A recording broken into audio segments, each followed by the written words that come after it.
Abra sua Bíblia aí em Gênesis 39.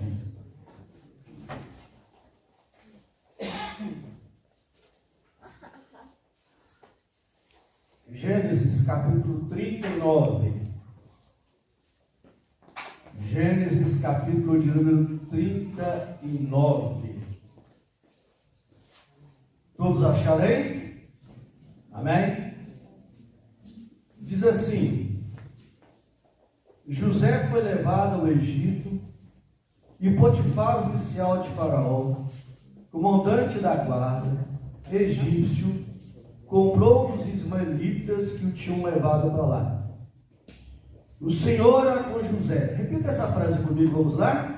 O Senhor era com José, que veio a ser homem próspero, e estava na casa de seu senhor egípcio. Vendo Potifar que o Senhor era com ele. Vamos repetir de novo aqui: o Senhor era com ele, vamos lá? O Senhor era com ele, e que tudo que ele fazia, o Senhor prosperava em suas mãos. Logrou José mercê perante ele, a quem servia ele, pôs como mordomo de sua casa, ele passou as mãos tudo o que tinha.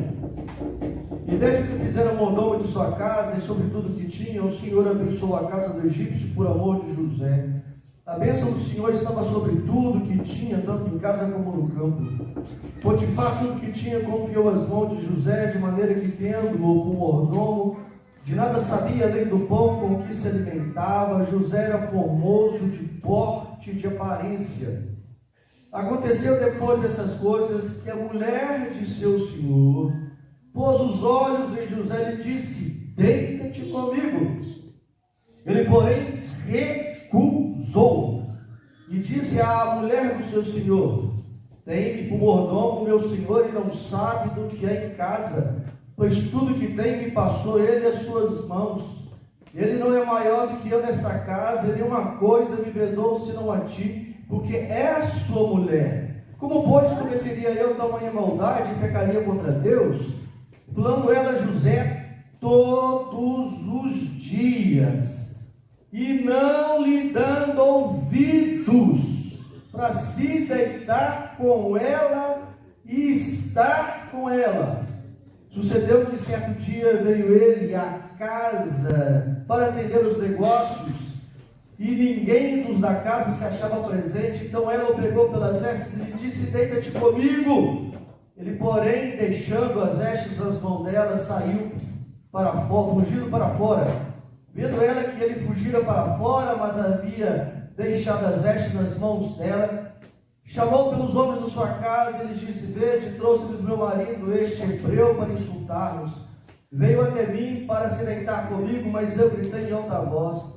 Ouvindo ele que eu levantava a voz e gritava, deixou as vestes ao meu lado e saiu fugindo para fora. Conservou ela junto de si as vestes dele, até que seu senhor tornou a casa. Então lhe falou segundo as mesmas palavras, e disse: o servo hebreu que nos trouxeste veio ter comigo para insultar-me. Quando, porém, levantei a voz e gritei, ele, deixando as vestes ao meu lado, fugiu para fora. Tendo o Senhor ouvido as palavras de sua mulher, como lhe tinha dito, desta maneira ele fez o teu servo, então se lhe acendeu a ira. E o Senhor de José o tomou do cárcere, no lugar onde os presos do rei estavam encarcerados, ali ficou ele na prisão. Vamos repetir essa primeira parte. O Senhor, porém, era com José. Vamos lá? O Senhor, porém, era com José, e lhe foi benigno, e lhe deu mercê perante o carcereiro, o qual confiou às mãos de José todos os presos que estavam no cárcere, e ele fazia tudo quanto se devia fazer ali. E nenhum cuidado tinha o carcereiro de todas as coisas que estavam nas mãos de José, porquanto, ele está aí? O Senhor era com ele, e tudo que ele fazia, o Senhor o quê? Prosperava. Para mim, no livro de Gênesis, no Antigo Testamento, um dos personagens que mais me chamam a atenção é esse menino. Isso porque chamo de menino, porque quando José é vendido pelos irmãos aos ismaelitas, e os ismaelitas o vendem a Potifar, que é o oficial da guarda de Faraó, Josué José tem apenas 17 anos. E a ênfase que eu dei no texto aqui, que é o Senhor era com José, me faz ver e pensar e refletir sobre aqueles que são abençoados por Deus. Eu vejo à luz desse texto que é perfeitamente possível, discernível, compreensível, que nós possamos distinguir entre aqueles que são abençoados por Deus e aqueles que não são abençoados por Deus. Então, o meu tema nessa noite é um homem abençoado por Deus. Então, no caso, é José. Primeiro sinal de um homem abençoado por Deus. Um homem abençoado por Deus é reconhecido por todas as pessoas. Você vai ver do verso 2 até o verso 6. Sobretudo, Potifar. Eu acho isso interessante porque as pessoas, quando percebem que a gente é abençoado por Deus, as pessoas dizem assim: olha, tem alguma coisa diferente em você, alguma coisa, obrigado, alguma coisa em você chama atenção. Quando você está no ambiente, o ambiente melhora. Você tem alguma coisa a mais que os outros não têm. E Potifar, que era um homem rico, Potifar, que era um homem idólatra, porque o Egito era um lugar de muita idolatria. Potifar, que era um homem que não tinha limites na sua vida, ao conviver com José, ele percebe que José era diferente. Potifar percebe que o Deus a quem José servia não é o mesmo Deus que Potifar servia. Que os deuses egípcios não abençoavam de tal maneira como o Deus que José estava servindo lá no Egito. E as pessoas percebem, e quando percebem essas coisas em nós, eu acho interessante esse texto aqui no verso 4, veja o verso 4 comigo aí. Diz assim: vendo Potifar que o Senhor era com ele, e que tudo que ele fazia o quê? Prosperava em suas mãos. Quando nós somos abençoados, a prosperidade, ou o sucesso, ou o nome que você quiser dar a isso, acontece de maneira natural. Num certo sentido, para ser bem honesto, já dizia um pregador do passado, falecido e saudoso pastor Antônio Henriques, que morreu aos 96 anos de idade, e aos 70, quando jubilou, iniciou uma igreja em Niterói, aqui no estado do Rio de Janeiro, e só parou o ministério porque adoeceu e depois foi a óbito, deixou uma igreja maravilhosa, plantando uma igreja aos 70 anos. Ele era de uma experiência tremenda, e ele dizia o seguinte, que em Cristo nós não corremos atrás das bênçãos, as bênçãos vêm até nós. E esse é o caso de José, porque primeiro Potifar reconhece que Deus era com José. Depois Potifar reconhece a prosperidade na vida de José. Parece que José é como o rei Midas, que tudo que toca vira ouro. Tudo que José fazia multiplicava, se aperfeiçoava, melhorava, se consagrava. Aquilo que era doente era curado. Bastava José estar presente e tudo ao redor dele se modificava. E aquilo encantou, aquilo chamou tanta atenção de Potifar, que ele disse: eu preciso ter esse rapaz dono de tudo que é meu. Eu vou colocar tudo na mão dele, e tudo que eu tenho, e se eu colocar na mão dele, vai tudo explodir de bênçãos. Em outras palavras, foi isso que exatamente Potifar quis fazer com ele. E outra coisa importante nesse texto, veja o verso 5 e 6 aí. E desde que o fizera bordão de sua casa e sobre tudo que tinha, o Senhor abençoou a casa do egípcio por amor de José. A bênção do Senhor estava sobre tudo que tinha, tanto em casa como no campo. Potifar tudo que tinha confiou às mãos de José, de maneira que, tendo por mordomo, de nada sabia além do pão com que se alimentava. José era formoso de porte e de aparência.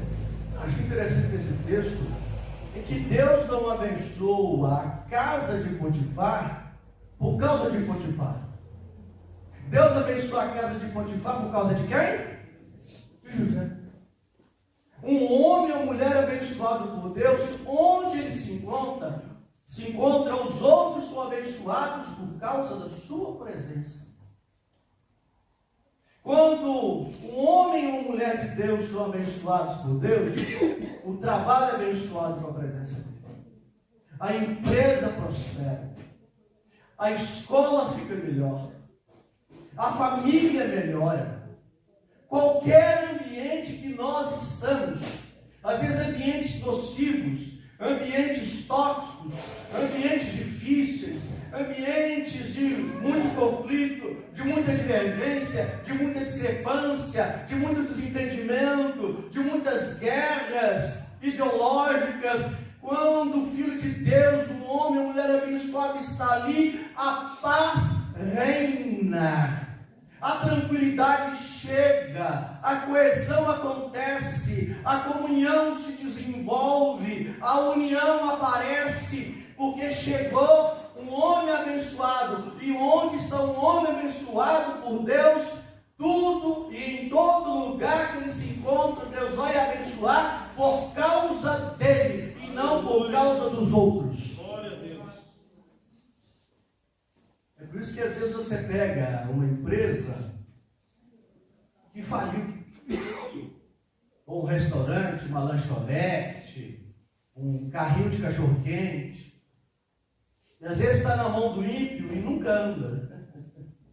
Aí o ímpio diz assim: eu estou vendendo a preço de banana. Aí o crente vai lá e o que ele faz? Deus abençoa o negócio dele. Ele tinha um carrinho de cachorro-quente. Agora está vendendo tanto, agora eu passo 2 carrinhos de cachorro-quente. Eu tenho 3 carrinhos de cachorro-quente. Eu tenho 4 carrinhos de cachorro-quente. Eu tenho 5 carrinhos de cachorro-quente. Ele vende os carrinhos de cachorro-quente, aluga um ponto do espaço e passa a vender o cachorro-quente, vira lanchonete. A lanchonete cresce, daqui a pouco vira restaurante. Daqui a pouco o homem que andava de chinelo e de dedo está andando de um carro melhor, se vestindo melhor, cuidando melhor da família, porque ele é um homem abençoado por Deus. É uma loja, é um emprego. Ele chega no trabalho e as peças, né? Quem gosta da área de engenharia, de mecânica, de elétrica, as peças, as máquinas estão sempre quebrando, estão sempre dando problema. A empresa está sempre tendo que gastar milhões por ano com manutenção. Aí o cristão, o homem ou mulher, chega na empresa, as máquinas começam a não quebrar mais. A empresa passa a obter lucro. A empresa passa a crescer, a desenvolver, a progredir, porque ali você tem um homem ou uma mulher de Deus em nome de Jesus. Um espaço onde as pessoas estão sempre se machucando no trabalho, estão sempre adoecendo, estão sempre sendo levados para o hospital, porque tem acidente de trabalho constante. Mas quando chega um homem ou mulher de Deus, os acidentes começam a diminuir. Louvado seja Deus em nome de Jesus. Esse é o homem ou mulher de Deus. Então, tudo e todas as coisas que estão ao nosso lado experimentam o favor de Deus. Segundo lugar, o homem abençoado por Deus sofre tentações severas. Veja o verso 7. Aconteceu depois dessas coisas que reflete o Senhor com os olhos em José, ele disse o quê? Deita-te comigo. José era um homem bonito. Diz aí que ele era formoso no verso 6, de porte, de aparência. A impressão que eu tenho é que tinha um porte atlético. Um rapaz alto, de pele bronzeada, de nariz fino, talvez de olhos escuros, mas um rapaz que chamava a atenção pela beleza. Mas a mulher de Potifar, que de santa não tinha nada, quis ter o rapaz mais bonito do momento para si na cama. Mas o que me chama a atenção em José é que José está longe dos pais, José está longe dos irmãos, José está longe da família, José está numa cultura, numa língua totalmente diferente da dele. E se você olhar o texto, você vai perceber que ele recusa a oferta da esposa de Potifar e ele não dá o quê? Ouvidos. Então, eu queria destacar aqui duas coisas importantes. Primeiro, ele preserva a sua pureza sexual. Nós vivemos uma sociedade permissiva, promíscua, uma sociedade em que basta ter amor, e ter amor é ter sexo é ter amor. Só que, biblicamente falando, de acordo com Gênesis 2, Deus criou o homem, criou a mulher, e disse assim: sede fecundos, multiplicai e enchei a terra. Ou seja, o princípio bíblico que é vida sexual é apenas para quem é casado. Quem não é casado não pode ter vida sexual, porque é pecado, é fornicação. Por isso que o apóstolo Paulo diz: é melhor casar do que viver o quê? Abrasado. É melhor casar com 3 meses, com 6 meses, um ano, do que pecar. E José está preservando a sua pureza sexual para ter vida sexual apenas com a sua esposa.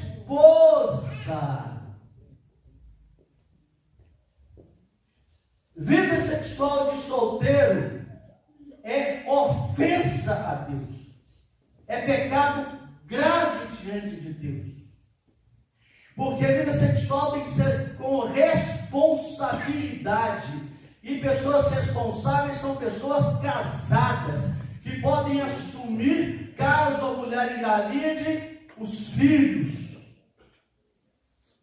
Por isso que a Bíblia diz que não entrarão no reino dos céus os fornicários e os adúlteros, os prostitutos, os sodomitas. E o que José faz? José mantém a sua pureza sexual a todo custo. Segunda coisa, José mantém a sua confiança de Potifar nele, porque a Bíblia diz que Potifar colocou na mão de José tudo que ele tinha, e José não quis quebrar a confiança de Potifar nele. Às vezes, irmãos, a gente corre o risco de quebrar a confiança das pessoas em nós, quebrar a credibilidade das pessoas em nós. As pessoas depositam em nós confiança e credibilidade, colocam em nossas mãos responsabilidades, e nós não as cumprimos como devemos, e aí é quebrada a confiança e a credibilidade. Mas o que José faz? José não quebra a pureza sexual, não se deita com a esposa de Potifar, ele não quebra a confiança, ele não é desleal com Potifar, ele não rouba, ele não desvia dinheiro, bens de Potifar para si, para enriquecer-se ilicitamente. Ele é honesto em tudo. Esse é um homem abençoado, amém? Amém. Um homem abençoado sofre tentação, você pode ter certeza.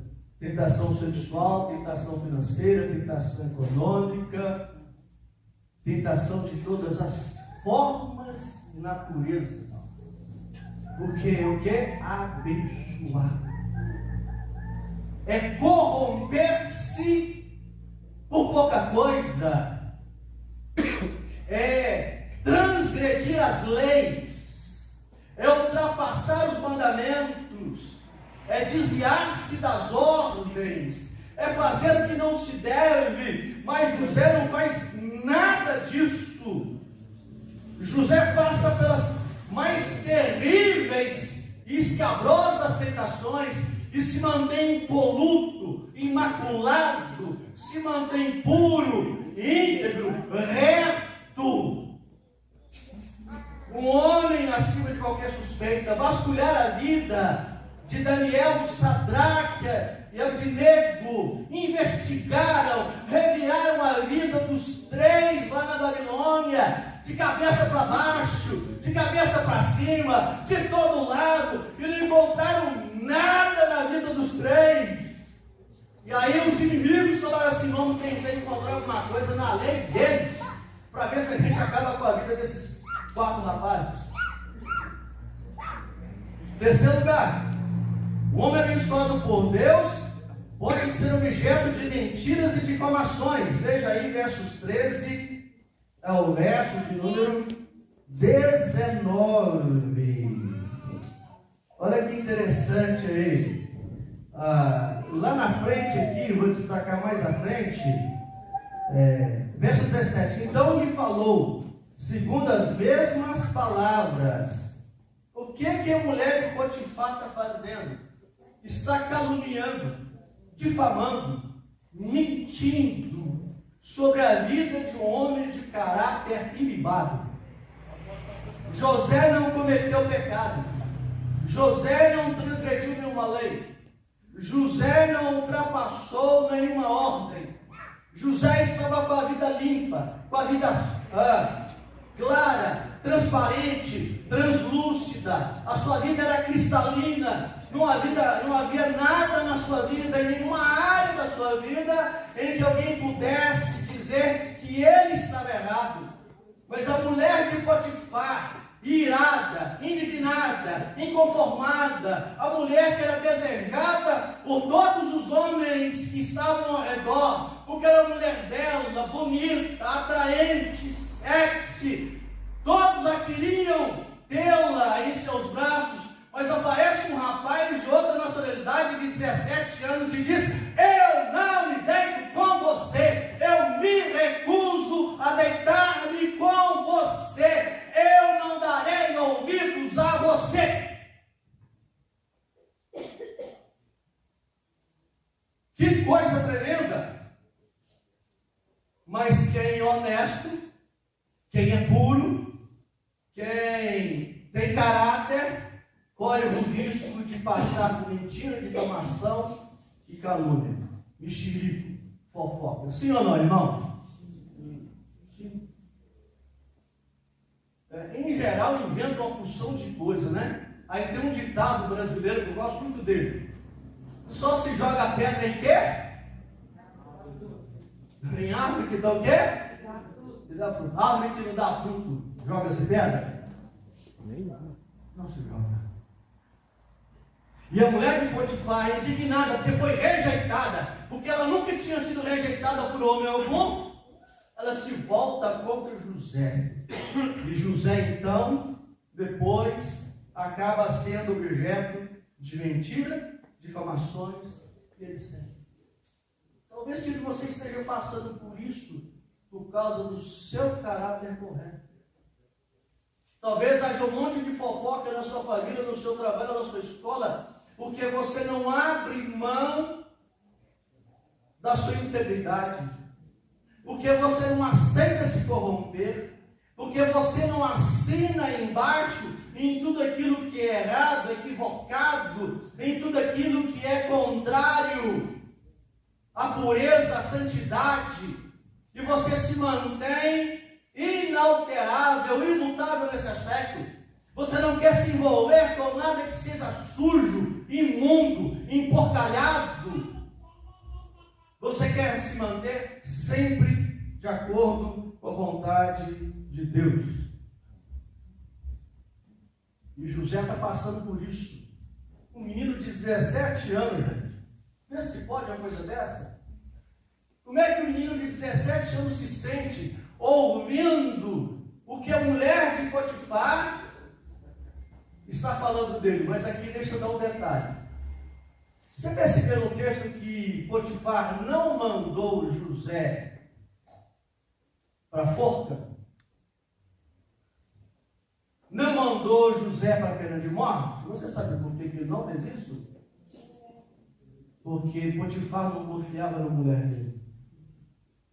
Porque Potifar provavelmente sabia que a mulher dele o traía com muitos homens. E que provavelmente ele sabia que não apenas ela fazia isso, mas ele sabia do caráter de José. Então ele poupou quem? José, e mandou para a prisão. Quarto lugar, o homem abençoado por Deus pode sofrer injustiças pessoais. Veja aí o verso 20. Veja o verso 20 aí. E o Senhor de José o tomou e o lançou no cárcere, no lugar onde os presos do rei estavam encarcerados. Ali ficou ele na prisão. Gente, não existe coisa pior do que injustiça. Você já passou por injustiça? Quem já passou por isso? Acho que todos nós, alguma vez na vida, já fomos injustiçados, né? Aquilo que a gente diz, eu não tenho culpa no cartório e acabei sofrendo. O interessante é que vai mandá-lo para a prisão. Mas olha que situação interessante. Ele é preso sem direito de defesa. Ele é preso de maneira compulsória. Ele é preso sem julgamento formal. Ele é preso sendo inocente. Você já viu isso em algum lugar? Já ouviu isso em algum lugar? Já viu isso em algum lugar? Não é? Não deve estar muito longe do Brasil, tá? Não está.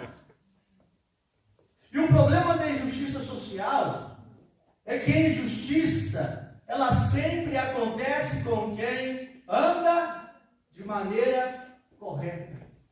O rapaz que estava no palácio, agora está no calabouço, está na prisão, está na cadeia. Mas você sabe o que eu gosto de José? É que apesar de estar na cadeia, José está com a consciência limpa. Ele é injustiçado, mas a consciência dele está limpa. Ele sabe que está limpo, mas ele sabe que não cometeu nenhum delito, nenhum dolo, nem contra a mulher de Potifar, nem contra Potifar e nem contra os negócios de Potifar. É interessante, né? Uma pessoa que está presa com a consciência limpa. Em geral, quem está preso não está com a consciência limpa, tá? Eu me lembro de uma vez que a polícia lá em Minas, numa troca de tiros com uma quadrilha, morreram todos. Aí o jornalista pediu para que o delegado mostrasse a ficha de um deles. Foi aquele rolo de delitos que ele cometia. Esse aqui é o único preso que eu conheço que tem a consciência limpa e que não cometeu pecado nenhum. O homem abençoado por Deus pode sofrer injustiças pessoais. Se for para sofrer injustiça porque você está certo, irmão, fique tranquilo, que as coisas vão mudar. Quinto lugar, o homem abençoado por Deus é digno de confiança dos outros em qualquer lugar e situação. Veja o verso 23, 20 ao 23. Olha que interessante aí. Verso 21. O Senhor, porém, era com José, ele foi benigno e de mercê perante o carcereiro, qual confiou as mãos de José a todos os presos que estavam no cárcere, e ele fazia tudo quanto se devia fazer ali, nenhum cuidado tinha o carcereiro de todas as coisas que estavam na mão de José. Você sabe o que o texto está dizendo? É que quando José caiu na prisão, e o carcereiro observou o caráter de José, disse: esse menino é diferente. Esse menino não deveria estar aqui, porque esse menino é tão puro, esse menino é tão correto, esse menino é tão educado, esse menino é tão diferente de tudo que eu já vi, que eu vou fazer o seguinte: está aqui. Está a chave da prisão. Tome conta dos presos. Fui. José não foge. Nenhum preso foge. Ele cuida dos presos. E Deus abençoa José na prisão. E abençoa os presos por causa de José. E abençoa o carcereiro por causa de José. Até na prisão a bênção de Deus está com aqueles que andam retamente diante dele. A prisão se torna um palácio. Basta lembrar de Atos 16, que nos diz que Paulo e Silas à meia-noite faziam o que, irmãos? Oravam e cantavam. E converteu o carcereiro com toda a sua família. Um homem abençoado por Deus é digno de confiança dos outros em qualquer lugar e situação. O carcereiro confia em José. Se fosse hoje, você acha que um policial penal ia deixar a chave das celas da prisão na mão de alguém, irmão? Hã? Todas as chaves do presídio na mão de alguém? O que vocês acham? Jamais. Mas esse carcereiro confiou, porque José era um homem abençoado. E eu gosto disso. Quando nós somos abençoados, as pessoas confiam em nós plenamente. Deixam ouro, deixam prata, deixam dólar, deixam euro, deixam bens, deixam imóveis, deixam fazendas, deixam milhares, deixam milhões, deixam bilhões, deixam trilhões, deixam senhas de banco, aplicações da bolsa, deixam tudo em nossas mãos, porque sabem que nós não vamos amealhar, nós não vamos desviar nenhum centavo sequer para nós. E exatamente isso que Potifar fez e que o carcereiro fez. Cara, eu sou o homem mais rico do mundo. Eu não quero saber, estou aqui todas as senhas, tudo que eu tenho, está na tua mão, administra.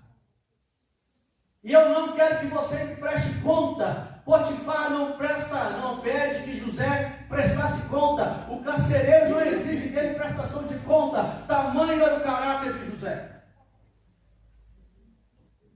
E para concluir aqui, sexto e último lugar, o homem abençoado por Deus é comprometido com tudo aquilo que é colocado em suas mãos. O homem abençoado por Deus é comprometido com tudo aquilo, comprometido e responsável com tudo aquilo que é colocado nas suas mãos. Veja os versos 22 e 23, sobretudo o 22, o qual confiou às mãos de José todos os presos que estavam no cárcere. Tem algo aqui que me chama a atenção, é que homens e mulheres abençoados por Deus são comprometidos e responsáveis. Hoje em dia, responsabilidade é algo que não está em moda. Não é verdade? Responsabilidade com os pais, responsabilidade com o trabalho, responsabilidade com as coisas que nós temos em nossas mãos. Acho que isso não acontece não, acho que só aconteceu na minha época quando eu trabalhava como químico, que a empresa tinha o carro, e eu não tinha carteira, então quando tinha que fazer algum trabalho extra fora do laboratório, eu como químico tinha que ir lá fazer. Mas era interessante como que os motoristas dirigiam o carro da empresa. Como é que vocês acham que eles dirigiam? Você pode imaginar? A 100 por hora. Passavam no quebra-mola de tudo quanto é jeito. Eles não cuidavam do patrimônio da empresa. E eu tinha que segurar, porque o negócio era complicado. Homens e mulheres abençoados cuidam daquilo que é dos outros melhor daquilo que são seus. Se o carro é da empresa, ele cuida muito bem do carro da empresa. Tudo que é da empresa, ele valoriza mais e cuida melhor do que se fosse seu. Porque é da empresa que vem a sua prosperidade, é da empresa que vem o seu ganha-pão. Quantos empregados usam os bens da empresa e chega lá toda semana, multas e mais multas, toda semana tem um carro, tem um ônibus, tem uma van quebrada, tem imóveis e tem bens quebrados, porque os funcionários não entendem isso, que ser responsável, ser comprometido, é cuidar de tudo aquilo que é da empresa como se fosse dele. Para que a empresa prospere, e seu emprego continue garantido, e outros tenham também o quê? Emprego, sim ou não? Mas aí muitos querem dilapidar o que é da empresa. Aí quando a empresa manda embora, ficam chateados com a empresa e querem colocar a empresa na justiça. Alguém já viu isso? Isso não acontece em Bahia, não. Acontece, irmão? Não, de jeito nenhum. É absurdo. Né? De jeito nenhum. Mas José não faz isso. José é tão comprometido e tão responsável que ele cuida daquilo que é do cárcere, daquilo que é de Potifar, melhor do que aquilo que é dele. Concluindo então, o homem abençoado por Deus é reconhecido por todas as pessoas. O homem abençoado por Deus pode ser objeto de mentiras e difamações. O homem abençoado por Deus pode sofrer injustiças pessoais. O homem abençoado por Deus é digno de confiança dos outros em qualquer lugar e situação, seja no palácio com Potifar, seja na prisão com o carcereiro. E o homem abençoado por Deus é comprometido e responsável com tudo aquilo que é colocado em suas mãos. A bota da empresa, o uniforme da empresa, o celular, o notebook, o tablet da empresa, o carro, as máquinas, as ferramentas. A coisa mais detestável que tem é trabalhador, funcionário que usa a ferramenta e na hora de ir embora, deixa tudo jogado, tudo espalhado. A pior coisa que tem é pedreiro que vai fazer o trabalho e deixa bagunça, não arruma nada. Péssimo funcionário. E ser um péssimo funcionário é dar o pior testemunho possível. E tem funcionário que faz o cálculo a mais para gastar a menos e levar um pouco para casa. Conhece algum funcionário em Bananal assim? Não é? Não, é piazada, é tudo santo, é tudo anjo, só falta voar. Mas que rapaz tremendo é esse José? Que eu e você, amados irmãos, em Cristo Jesus, possamos ser homens abençoados como José o foi. Amém? Amém. Vamos abrir nossas Bíblias em Provérbios 28, 13 para a Santa Ceia. Livro de Provérbios, capítulo 28, versos 13